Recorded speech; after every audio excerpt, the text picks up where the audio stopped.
K കരുണാകരന് ഒരു സാധാരണക്കാരൻ കാരണം മുഖ്യമന്ത്രി സ്ഥാനം രാജിവെക്കേണ്ടി വന്നു എന്ന് പറഞ്ഞാൽ അടിയന്തരാവസ്ഥാ കാലത്ത് കോഴിക്കോട് റീജിയണൽ എഞ്ചിനീയറിംഗ് കോളേജ് വിദ്യാർത്ഥിയായിരുന്ന രാജനെ ഒരു ദിവസം പോലീസ് സ്റ്റേഷൻ ആക്രമിച്ചു എന്ന പേര് പറഞ്ഞ് കേരള പോലീസ് പിടിച്ചുകൊണ്ടുപോകുന്നു. തുടർന്ന് രാജന്റെ അച്ഛനായ പ്രൊഫസർ ഈച്ചര വാര്യർ ഹൈക്കോടതിയിൽ ഹേബിയസ് കോർപ്പസ് റിട്ട് ഫയൽ ചെയ്തു. രാജനെ പോലീസ് കോടതിയിൽ ഹാജരാക്കണമെന്ന് വാദം കേട്ട ഹൈക്കോടതി പോലീസിനോട് പറഞ്ഞു. മുഖ്യമന്ത്രിയായിരുന്ന കരുണാകരനെയും ഡിവൈഎസ്പി ലക്ഷ്മണനെയും പ്രതി ചേർക്കണമെന്ന് ഈച്ചര വാര്യർ ആവശ്യമുന്നയിച്ചു. തുടർന്ന് രാജനെ പോലീസ് കസ്റ്റഡിയിൽ എടുത്തിട്ടില്ല എന്നും ഈച്ചര വാര്യർ എന്ന വ്യക്തി തന്നെ വന്ന് കണ്ടിട്ടില്ല എന്നും ഉള്ളടക്കം വരുന്ന സത്യവാങ്മൂലം കെ കരുണാകരൻ ഹൈക്കോടതിയിൽ സമർപ്പിക്കുന്നു. എന്നാൽ ഇതിന് മറുപടിയായുള്ള സത്യവാങ്മൂലത്തിൽ രാജനെ അറസ്റ്റ് ചെയ്തപ്പോൾ ഉള്ള ദൃക്സാക്ഷികൾ, കൂടെ ഉണ്ടായിരുന്ന സാക്ഷികൾ അടക്കമുള്ളവരുടെ മൊഴികൾ വെച്ച് ഹൈക്കോടതിയിൽ ഈച്ചര വാര്യർ എതിർ സത്യവാങ്മൂലം സമർപ്പിക്കുന്നു. അങ്ങനെ കേസിൽ ഏപ്രിൽ 13 ജസ്റ്റിസ് സുബ്രഹ്മണ്യൻ പോറ്റി വിധി പറയുന്നു.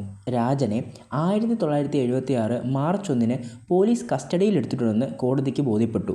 തുടർന്ന് കക്കയം ടൂറിസ്റ്റ് ബംഗ്ലാവിൽ കൊണ്ടുപോയി എന്നതും ബോധ്യപ്പെട്ടതായി പറയുന്നു. അങ്ങനെ രാജനെ കോടതിയിൽ ഹാജരാക്കാൻ പ്രതികളോട് കോടതി ആവശ്യപ്പെടുന്നു. ഹാജരാക്കാൻ പറ്റില്ല എന്ന് സർക്കാർ കോടതിയിൽ അറിയിക്കുന്നു. മർദ്ദനത്തിൽ രാജൻ മരിച്ചു എന്ന് സഹതടവുകാർ ലോകത്തെ അറിയിക്കുന്നു. മൃതദേഹം സംസ്കരിച്ചു എന്നും സൂചന നൽകി.